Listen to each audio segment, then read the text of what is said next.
గత ప్రభుత్వం ఏర్పాటు చేసిన కొత్త జిల్లాలను పునర్విభజన పేరుతో రద్దు చేసేందుకు రేవంత్ రెడ్డి కుట్ర చేస్తున్నారని కేటీఆర్ అన్నారు. దీన్ని ప్రజల్లోకి తీసుకెళ్లాలని పార్టీ శ్రేణులకు కేటీఆర్ దిశానిర్దేశం చేశారు.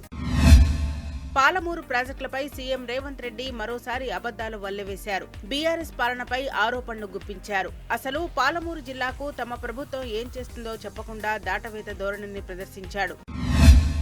రాష్ట్రంలోని ప్రభుత్వ ఉద్యోగులకు ₹1,00,00,000 ప్రమాద బీమా పథకంపై ఉద్యోగులు సహా ఉద్యోగ సంఘాల నేతలు మండిపడుతున్నారు. బతికేందుకు హెల్త్ కార్డులు ఇవ్వాలంటే మరణించాక అందే బీమా ఇస్తామంటారా అంటూ ప్రశ్నిస్తున్నారు.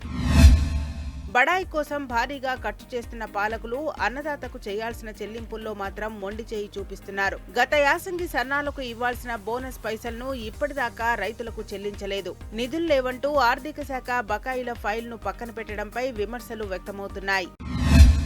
డ్యాం ప్రాజెక్టుపై రేవంత్ సర్కార్ చేతులెత్తేసింది. కాంగ్రెస్ ప్రభుత్వ పరిస్థితిని చూసి ఈ రోడ్ల ప్రాజెక్టుకు రుణాలు ఇచ్చేందుకు బ్యాంకులు ససేమిరా అంటున్నాయి. మరోవైపు పనులు చేసేందుకు కాంట్రాక్టర్లు విముఖంగా ఉన్నారు. పంచనారసింహ క్షేత్రమైన యాదగిరిగుట్ట లక్ష్మీ నరసింహుడి ఆలయాన్ని కేసీఆర్ పాలనలో అత్యంత వైభవోపేతంగా తీర్చిదిద్దారు. కానీ కాంగ్రెస్ అధికారంలోకి రాగానే యాదగిరిగుట్టపై నిర్లక్ష్యం చూపుతుండటమే కాదు, ఏకంగా కొందరు ఆలయ సిబ్బంది స్వామివారికే అపచారం చేస్తున్నారు. రేవంత్ రెడ్డిని నమ్మిన కాంగ్రెస్ నేతలు కార్యకర్తలు కూడా మోసపోయి రోడ్డున పడ్డారు. బీసీలకు 42% రిజర్వేషన్లు ఇచ్చి తీరుతామన్న రేవంత్ ప్రగల్భాలు నమ్మి పాపం ఆశావహులు శక్తికి మించి ఖర్చు చేశారు. వర్ధన్నపేట మున్సిపాలిటీపై గులాబీ జెండా ఎగురవేయాలని ఎర్రబెల్లి దయాకర్రావు పిలుపునిచ్చారు. కాంగ్రెస్ కార్యకర్తలు ఆయన సమక్షంలో బీఆర్ఎస్ పార్టీలో చేరారు. వర్ధన్నపేట మేజర్ గ్రామ పంచాయతీని కేసీఆర్ మున్సిపాలిటీ చేశారని గుర్తు చేశారు.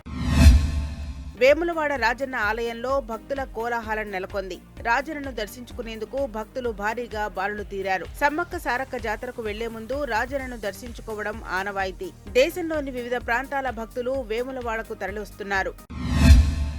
యాదాద్రి భువనగిరి జిల్లాలో చిరుతపులి హడలెత్తిస్తోంది. బేగంపేటలో చిరుతపులి సంచరిస్తోంది. పులి అడుగులు చూసి రైతులు భయాందోళనకు గురవుతున్నారు. స్థానికులు సమాచారం ఇవ్వడంతో అటవీ అధికారులు బేగంపేట వచ్చారు. పులి అడుగులను పరిశీలిస్తున్నారు.